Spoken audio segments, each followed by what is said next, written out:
Olá, damos as boas-vindas a você que resolveu nos acompanhar em mais este estudo bíblico. Seguimos com a nossa série sobre o Pentateuco e hoje nós estamos estudando o livro de Deuteronômio. Importante você ter em mãos a sua Bíblia para juntos lermos algumas passagens que usaremos como base neste estudo. E importante também, juntos, nós orarmos a Deus para que Ele nos guie, nos oriente ao longo de toda essa exposição, ao longo de todo esse estudo. Vamos lá? Nosso Deus e Pai, nós te agradecemos a oportunidade de estudarmos a Tua Palavra. Queremos te pedir que Tu abençoes cada pessoa que nos acompanha. E queremos te pedir também que Tu nos orientes neste estudo, que Tu nos ajudes a colocar em prática aquilo que viermos a aprender. Em nome de Jesus, te pedimos amém. Eu convido você para ler 3 trechos que eu selecionei do livro de Deuteronômio. Eles não são todos sequenciais, mas na verdade são 4 trechos. São 3 trechos mais um versículo no final. E o primeiro deles se encontra em Deuteronômio, no capítulo 8, versos 11 a 14. E depois eu vou anunciando os outros segmentos que nós vamos ler. Vamos lá? Deuteronômio 8, capítulo 8, verso 11 a 14, ele nos diz o seguinte: tenham o cuidado de não se esquecer do Senhor, seu Deus, deixando de cumprir os seus mandamentos, os seus juízos e os seus estatutos que hoje lhe ordeno. Não aconteça que, depois de terem comido e estarem fartos, depois de haverem edificado boas casas e morado nelas, depois de se multiplicarem o seu gado e os seus rebanhos, e aumentar a sua prata e o seu ouro, e ser abundante tudo o que vocês têm, se eleve o seu coração e vocês se esqueçam do Senhor seu Deus, que os tirou da terra do Egito, da casa da escravidão. E aí vamos ao segundo trecho que eu escolhi, que nós pulamos então para o capítulo 12. Capítulo 12, versos 2 a 6. Ele nos diz o seguinte: comandos de Deus, ordenanças de Deus lá para os israelitas. Destruam por completo todos os lugares onde as nações que vocês irão expulsar serviram os seus deuses, sobre as altas montanhas, sobre as colinas e debaixo de toda árvore frondosa. Derrubem os seus altares, quebrem as suas colunas sagradas, queimem os postes da deusa Aserá, despedacem as imagens esculpidas dos seus deuses e façam com que o nome desses deuses desapareça daquele lugar. Não é assim que vocês devem adorar ao Senhor seu Deus. Pelo contrário, busquem o lugar que o Senhor seu Deus escolher entre todas as tribos para ali pôr o seu nome e sua habitação. É para lá que vocês devem ir. A esse lugar vocês devem levar os seus holocaustos, os seus sacrifícios, os seus dízimos, as ofertas que vocês prepararam, as ofertas prometidas, as ofertas voluntárias e os primogênitos das vacas e das ovelhas de vocês. Terceiro segmento que nós vamos ler rapidamente, pulamos para o capítulo 18. E aí leremos do verso 9 ao verso 10. E diz o seguinte, a palavra do Senhor: quando vocês entrarem na terra que o Senhor seu Deus lhes der, não aprendam os costumes abomináveis daqueles povos, que não existe entre vocês ninguém que queime o seu filho ou a sua filha em sacrifício, nem que seja adivinho, prognosticador, agoureiro, feiticeiro, encantador, necromante, praticante de magia ou alguém que consulte os mortos. Pois todo aquele que faz tal coisa é abominação ao Senhor, e por essas abominações o Senhor, o Deus de vocês, está expulsando esses povos de diante de vocês. Última seleção que nós escolhemos aqui é apenas um versículo. Lá no capítulo 22, verso 5, diz o seguinte: a mulher não deve usar roupa de homem, e o homem não deve vestir roupa de mulher, pois quem faz isso é abominável ao Senhor, seu Deus. São várias passagens e nós vamos passar por elas novamente com alguns comentários. Mas inicialmente eu gostaria de enfatizar que Deuteronômio 8, do verso 1 a 17, esse trecho que nós lemos, sugere que os israelitas prosperariam na terra prometida.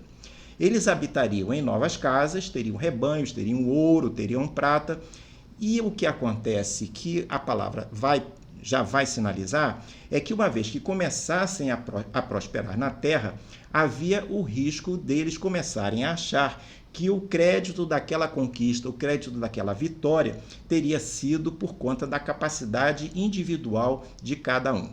Estamos aqui diante de um perigo clássico, que é o orgulho e a autossuficiência.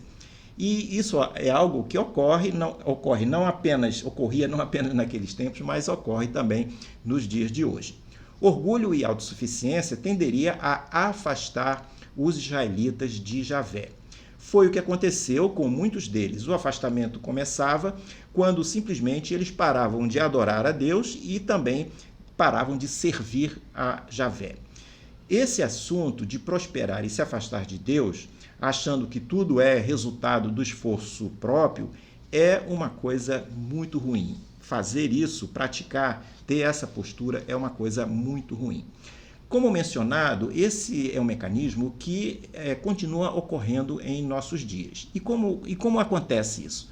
A pessoa, sendo crente ou não, ela começa, vamos supor que ela começa a estar bem nas suas finanças, começa a prosperar em seu emprego, em seus estudos, está sendo bem sucedido nessas coisas todas e começa então a pessoa passa a se tornar presunçosa.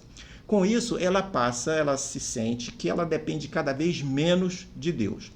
No caso dos jovens, mais jovens universitários, por exemplo, que até frequentam as igrejas, são evangélicos, diversos deles acabam entrando na universidade ou quando conseguem o primeiro emprego, mas tudo isso parece que é tão importante, tão bacana, e realmente é, mas eles se sentem tão especiais que começam a se sentir orgulhosos e autossuficientes e com isso acabam se afastando de Deus.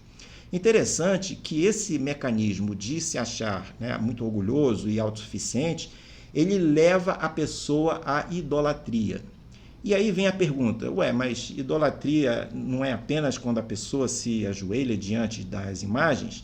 Não exatamente, porque existem idolatria ou manifestação da idolatria quando não existe imagem. A pessoa não precisa se ajoelhar diante de uma imagem para estar tendo um comportamento idólatra.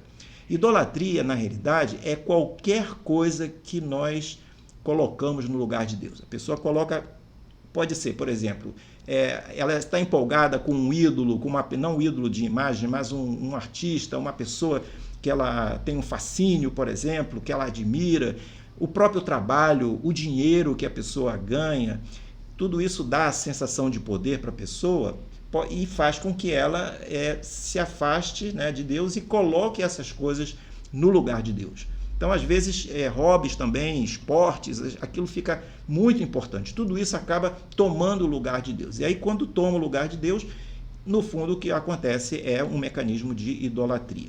E idolatria é coisa abominável pelo Senhor. No próximo quadro, nós pulamos para aquele capítulo 12, estávamos no 8, agora pulamos para o 12, Deuteronômio 12, no verso 1 a 6. E nesse trecho, na realidade, eu gostaria de comentar o seguinte, que desde o capítulo 12 até o capítulo 26, contém uma mistura de leis já reveladas anteriormente para os israelitas e leis novas. As leis já reveladas eram aquelas que o povo havia recebido lá no acampamento na base do Monte Sinai.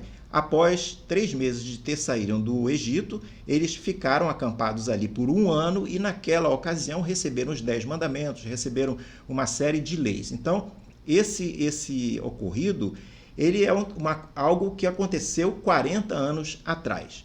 Mas, nesse trecho de Deuteronômio 12 a 26, além de ter essas leis, de certa forma, repetidas, existem leis novas, leis não reveladas até então. Nessa parte do texto, essas leis não reveladas, elas aparecem na forma de instruções como parte de um sermão que Moisés apresenta. E não aparece na forma estruturada como um código de leis, da forma como apareceu lá no Monte Sinai. Muitas dessas leis envolviam situações específicas para os israelitas. Por exemplo, como nós lemos em Deuteronômio 12, verso 2 e 3, Ao entrar na Terra Prometida, eles deveriam destruir todos os lugares pagãos, os lugares de sacrifício, os lugares de culto e também os objetos de adoração dos cananeus. Ora, isso não é algo que os cristãos têm que fazer hoje. Isso era uma orientação específica para aqueles tempos, para aquele momento que eles estavam vivendo. Mas essa lei de todo, ela não precisa ser ignorada, porque a partir dela é possível aprender princípios, por exemplo, quanto à necessidade de nós nos protegermos contra haver outros deuses diante de nós. A instrução, por exemplo, de fazer a adoração num lugar único, que vai aparecer em Deuteronômio 12, 5 e 6, que nós lemos também, indica claramente ser essa uma prioridade para o povo de Israel naquela época. Nós vamos ver daqui a pouco com mais profundidade esse assunto. As leis promulgadas 40 anos antes, essas do Monte Sinai, formaram o que se chama o Livro da Aliança. Em contraste com esse Livro da Aliança, o que nós encontramos nessas novas leis que foram trazidas no Sermão de Moisés, elas são agrupadas no que é chamado o Código Deuteronômico. Então, essas leis que compõem esse código são uma forma mais popular, em vez de ser uma forma muito estruturada, é uma forma mais popular de apresentar essas novas leis ao povo. O propósito dessa exposição era explicar para aquela geração que estava na iminência de entrar na Terra Prometida informações importantes para ela. Por exemplo, alguma ênfase que deveria ser dado em leis específicas, alguma explicação do que talvez não tivesse ficado muito claro no Livro da Aliança que havia surgido 40 anos antes.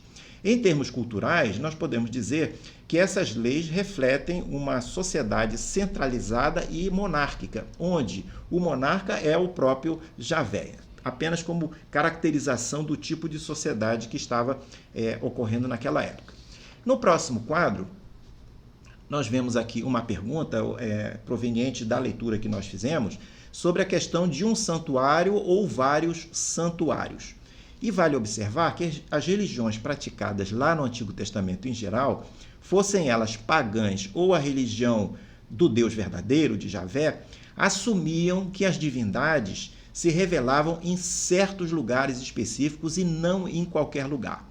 Como mencionado, quando Israel entrasse na Terra Prometida, o povo deveria destruir todos esses lugares de culto e lugares de sacrifício dos cananeus, que eram usados nessa adoração dos cananeus, né?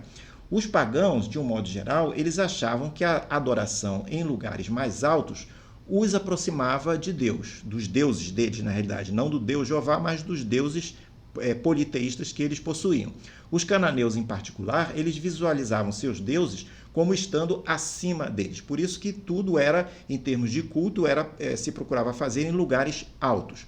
Os lugares de adoração, então, eram considerados sagrados por conta de alguma suposta visita que a divindade teria feito naquele lugar e eram geralmente localizados em colinas, em altas, em bosques, no alto de alguma região que pudesse realmente dar aquela sensação que eles estavam mais próximos dos deuses deles, né? E gostavam muito também de bosques com muitas árvores por conta da fertilidade, que era uma das coisas que eles cultuavam naquela época. Bosques com muitas árvores, eles tinham esse ambiente, né, de mensagem de fertilidade. No caso do culto dos israelitas, havia apenas um lugar de adoração naquele tempo. Então, isso era um grande contraste com os lugares de cultos pagãos que eram politeístas e panteístas, que se localizavam numa variedade de templos e muitos em santuários também, e muitos deles santuários ao ar livre.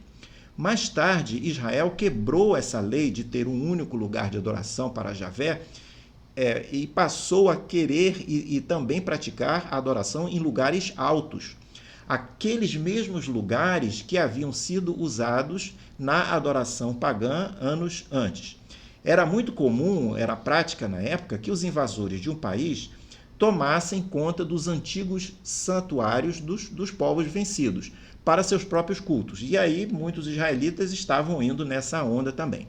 Além de Javé não gostar disso, naquela época especificamente, ele estabelecera que o lugar de culto deveria ser um único lugar, o tabernáculo. Por isso que ele não estava satisfeito com aquele comportamento dos israelitas quererem ir para outros lugares de adoração.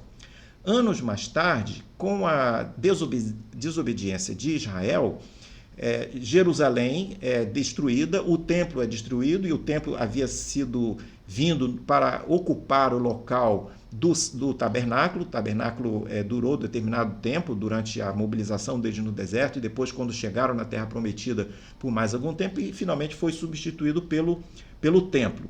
Então, continuou até aquele momento sendo um lugar único de adoração. Quando eles ficam por algum tempo nesse modo de desobediência a Deus, ocorre que Jerusalém e o templo são destruídos pelos babilônicos, eles são levados, os israelitas são levados cativos, e aí ocorre um fenômeno interessante, porque lá na Babilônia, os israelitas ficaram perplexos, porque a sua cidade havia sido destruída, o templo de Javé havia sido destruído, mas lá na Babilônia, Deus vai aproveitar aquela oportunidade para instruí-los que Deus não estava restrito a um único lugar. Então, lá na Babilônia surgem as sinagogas, e Deus se manifesta aos israelitas nas sinagogas que surgiram lá na Babilônia. E esse movimento ele vai seguindo, porque quando nós chegamos no Novo Testamento, os locais de adoração se multiplicam. Essa questão de ter um lugar único de adoração era, naquele tempo, lá da entrada na Terra Prometida, para não confundir com os múltiplos santuários dos cultos pagãos. Então, no Novo Testamento, em João 4:24, por exemplo, nós vemos Jesus confirmando que a adoração a Deus não estaria mais restrita apenas a um lugar, ou restrita a certos lugares. Ele vai nos instruir lá em João 4:24, dizendo: Deus é Espírito, e importa que os que o adoram o façam em espírito e em verdade. No livro de Atos, nós vamos encontrar os crentes se reunindo debaixo de árvores e em casas, nas casas das pessoas. Até porque, naquela época, não havia templos cristãos. Os templos cristãos foram surgindo depois. E hoje, nós sabemos, os cristãos se reúnem em diferentes lugares, e esses lugares nem precisam ser um templo físico, como era na antiguidade, lá no Antigo Testamento. Cada pessoa pode adorar a Deus individualmente, até dentro do seu canto de oração em sua casa. Mas note bem, isso não quer dizer que nós podemos dispensar o culto coletivo, porque o culto coletivo continua sendo importantíssimo. No próximo quadro, nós pulamos agora para Deuteronômio 18, aquele trecho que nós lemos do verso 10, 11 e 12. E aí nós vamos ver alguma coisa sobre sacrifícios e invocações. Havia uma tendência dos israelitas em adotarem práticas dos cananeus. Tais práticas eram totalmente contrárias a Javé. E algumas dessas práticas, elas eram nefastas, elas eram hediondas, e elas eram abomináveis. Tais práticas eram inclusive feitas publicamente. No culto dos cananeus havia sacrifício de crianças, algo considerado abominável. Não há detalhes na Bíblia sobre como isso ocorria, e talvez até porque não haveria nenhum proveito em explicitar algo que era tão abominável ao Senhor e tão proibido por ele. Havia também invocação de mortos. Isso nós vemos no nosso texto que nós lemos no início do nosso estudo. Era uma outra prática que era considerada ilícita nesse trecho que nós lemos, Deuteronômio 18, 10 a 12. Tratava-se de tentativas ilícitas, de se comunicar com forças sobrenaturais. Isso incluía a necromancia com a invocação de mortos. E a Bíblia proíbe todos esses tipos de comunicações, como considera não apenas proibida, mas consideram que elas são proibidas, mas consideram elas abomináveis, e as pessoas que as praticam também como abomináveis. Buscar ajuda nas trevas sempre foi algo que se opõe totalmente a Deus. Além disso, essas práticas proibidas nunca foram um meio válido de se encontrar o Deus verdadeiro, mas sim tentativas meio tortas de se buscar ajuda das forças do mal, no oculto e nos demônios. É importante ressaltar que Deus expulsou os cananeus da terra de Canaã e entregou a terra aos israelitas exatamente por conta disso. Correu exatamente essa expulsão por conta dessas abominações que os cananeus praticavam. Não faria o mínimo sentido, portanto, os israelitas adotarem práticas dos cananeus sob pena de também serem expulsos da terra, porque eram práticas abomináveis. Várias das proibições referentes a esse tema continuam valendo hoje. Apesar disso, muitos continuam a buscar respostas às suas questões nas forças ocultas e nas forças demoníacas. O apelo que os seduz, que seduz essas pessoas, normalmente tem a ver com poder. Acreditam que, mediante alguns compromissos com essas forças, poderão tê-las à sua disposição para diversos benefícios próprios, seja dinheiro ou controle sobre situações, ou controle sobre pessoas, mas esquecem-se que todos esses pactos têm um preço. E, no final de contas, como parte desse preço, acabam se tornando servas ou mesmo escravas dessas forças do mal. Ao invés de usar essas forças a seu serviço, o que ocorre é que tais forças do mal passam a usar as pessoas para os seus propósitos do mal. Os israelitas, portanto, não deveriam se deixar seduzir por tais práticas. Além de abomináveis, elas eram desnecessárias, porque Deus proveria todo o conhecimento que o povo necessitasse, e para isso ele usaria os profetas de Deus que ele viesse a chamar. E ele fez isso muitas vezes, e continua fazendo hoje, através daqueles que Deus chama para proclamar a sua palavra. No próximo quadro, chegamos àquele último trecho, que na realidade é um versículo, que se encontra em Deuteronômio 22, 5. Há diversos mandamentos em Deuteronômio que não são simples. Isso porque eles deixam de ser simples, porque nós temos na prática dificuldades em entendê-los em nossos dias ou mesmo aplicá-los. Deuteronômio 22, 5 é um desses casos. Em tempos mais ou menos recentes, quando se andou discutindo muito se mulher poderia usar calça comprida na igreja, esse texto foi usado por muita gente como justificativa para proibir o uso desse tipo de vestimenta. O significado do versículo ele parece muito óbvio, muito simples, quando nós fazemos uma primeira leitura. Mas Deuteronômio 22, 5 não aborda como uma mulher deve se vestir na igreja. E nós vamos demonstrar isso. O texto, na realidade, encerra algo mais complexo, que requer atenção nossa para poder entender corretamente e, eventualmente, aplicar o que ele nos transmite.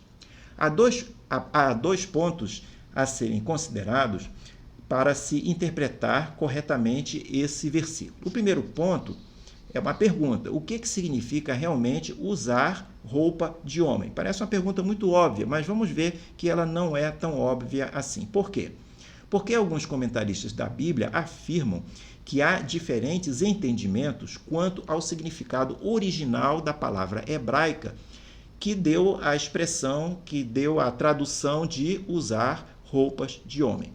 No original, ela pode significar usar o que pertence a um homem, pode significar, sim, usar roupas masculinas, pode significar vestir-se como um homem, pode significar vestir o que pertence a um homem e pode significar também alguma coisa que não tem nada a ver com roupa, mas sim a armadura, a bolsa, instrumento, ferramenta, arma que pertence a um homem. No original, essa expressão ela é diferente da segunda que aparece no versículo, se referindo à veste de uma mulher. Guarda, então, esse primeiro ponto, qual é o múltiplo, na realidade, há múltiplos significados para a roupa, usar roupa de homem. Segundo ponto, importante nós observarmos, qual é o significado da palavra abominação que é utilizada nesse versículo.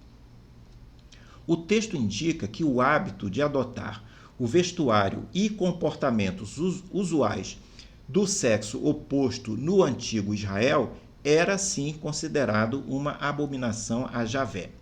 Essa expressão, uma abominação a Javé, contudo, geralmente se referia a práticas de culto, que colocavam em perigo a pureza da prática religiosa em relação ao Deus verdadeiro.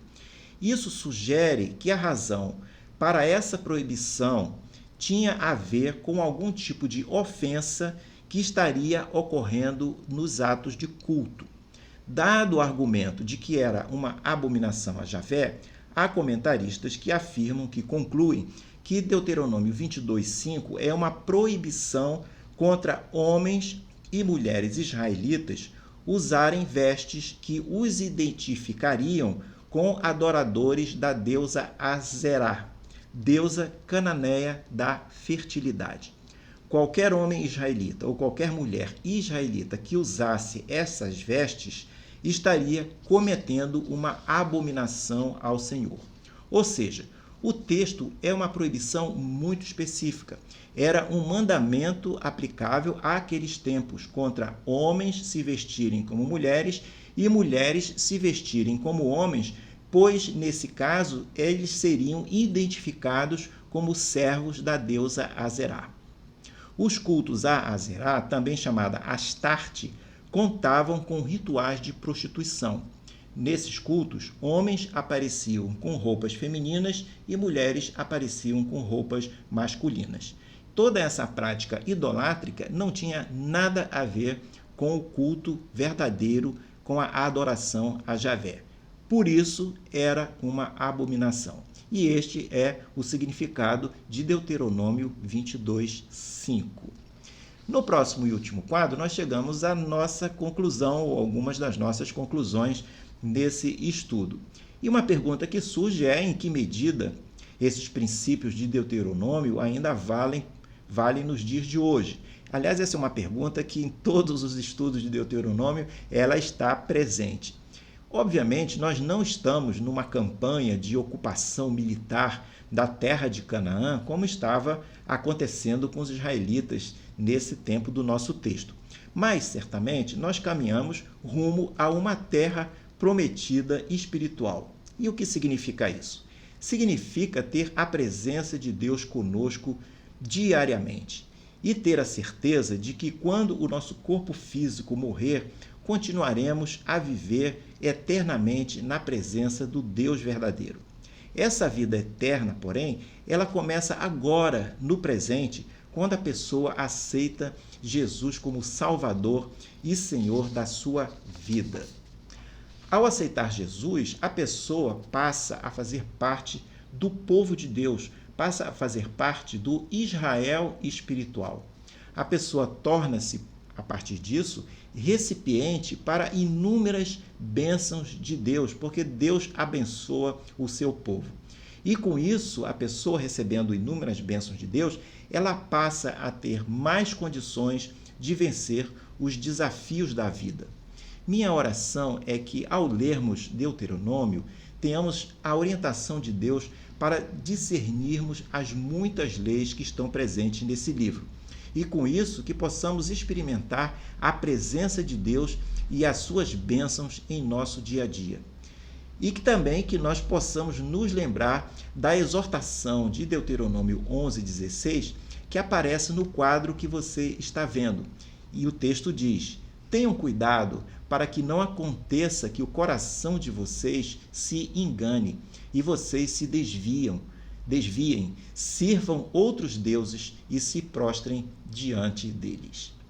Ficamos hoje por aqui. Espero que você tenha acompanhado todo o nosso estudo, tenha gostado dele. Se isso aconteceu, se você gostou, dê o seu like, marque a sua inscrição no canal para você receber anúncio dos próximos estudos automaticamente. Fale do estudo para os seus amigos e você poderá ver no próximo quadro um panorama do trimestre que nós estamos desenvolvendo com todos esses estudos sobre o Pentateuco. Desejo a você uma boa semana, deixo com você um meu abraço e espero vê-lo numa próxima oportunidade.